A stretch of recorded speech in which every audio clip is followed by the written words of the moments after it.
Jail നോമിനേഷന് വേണ്ടി ജിസൈലിനെ ഇന്ന് തിരഞ്ഞെടുത്തതിനായിരുന്നു ജിസൈൽ സങ്കടപ്പെട്ടത്. എന്നേക്കാളും ഇവിടെ നിന്ന് പോകുവാൻ ഒരുപാട് അർഹതപ്പെട്ടവരുണ്ട്. എന്തിനാണ് എല്ലാവരും എന്നെ ടാർഗറ്റ് ചെയ്തത്?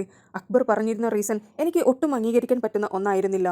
നെവിൻ്റെ പ്ലേറ്റ് കഴുകി വെച്ചത് ഒരു തെറ്റാണോ? അതിനാണോ ഞാൻ ജയിലിലേക്ക് പോകേണ്ടത് എന്നാണ് ജിസൈൽ ചോദിച്ചത്. ഇത് പറഞ്ഞുകൊണ്ട് ജിസൈൽ കരഞ്ഞ് ബാത്റൂമിലോട്ടേക്ക് കയറി.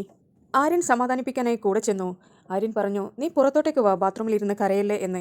അപ്പോൾ ജിസൈൽ പറഞ്ഞു, എനിക്ക് ക്യാമറയുടെ മുന്നിൽ ഇരുന്ന് കരയേണ്ട എന്ന്. അവസാനം ആര്യൻ്റെ വാക്ക് കേട്ട് ജിസൈൽ പുറത്തോട്ടേക്ക് ഇറങ്ങി. കൂടെ അക്ബറും ചെന്നിരുന്നു. അക്ബറിനോട് ജിസൈൽ മുഖത്ത് നോക്കി തന്നെ പറഞ്ഞു, നിങ്ങൾ പറഞ്ഞ റീസൺ എനിക്ക് ഒട്ടും ഇഷ്ടമായില്ല. ഇതെല്ലാം ഒരു റീസൺ ആണോ എന്ന്? എന്തിനാണ് എല്ലാവരും എന്നെ തന്നെ ടാർഗറ്റ് ചെയ്യുന്നത്? എങ്കിലും മറ്റുള്ള ആരും പറഞ്ഞതിൽ എനിക്ക് വിഷമമില്ല. അക്ബർ എന്നെ നോമിനേറ്റ് ചെയ്തപ്പോൾ അത് എനിക്ക് സഹിക്കാനായില്ല. അക്ബർ ജിസൈലിനോട് പറഞ്ഞു, ഞാൻ നിന്നെ നോമിനേറ്റ് ചെയ്യുവാനുള്ള കാരണം നീ ആദ്യം മനസ്സിലാക്കണം. നെവിൻ്റെ പ്ലേറ്റ് കഴുകി വെച്ചതിന് നിന്നെ ഞാൻ നോമിനേറ്റ് ചെയ്തു എങ്കിൽ നിന്റെ പ്ലേറ്റ് കഴുകി വെച്ചത് ആര്യനായിരുന്നു. കാരണം നിന്റെ കൈക്ക് വയ്യാത്തത് കൊണ്ട് ആര്യൻ നിന്റെ പ്ലേറ്റ് കഴുകുമ്പോൾ നീ എങ്ങനെയാണ് നെവിൻ്റെ പ്ലേറ്റ് വാങ്ങിച്ച് കഴുകുക? അവനെ കൊണ്ടുള്ള ഡ്യൂട്ടി നീ ചെയ്യിപ്പിക്കണ്ടേ എന്ന് ജിസൈലിനോട് തിരിച്ചു പറഞ്ഞു. നിന്റെ ഏറ്റവും വലിയ കുഴപ്പം ഹ്യൂമാനിറ്റിയാണ്. ആ ഹ്യൂമാനിറ്റി കൊണ്ട് തന്നെയാണ് നീ ഇപ്പോൾ ജയിലിലേക്ക് പോകേണ്ടി വന്നത്. എന്നാൽ അതൊന്നും ജിസൈലിന് ഉൾക്കൊള്ളാനായില്ല. ജിസൈൽ ഒരുപാട് നേരം വിഷമിച്ചിരുന്നു.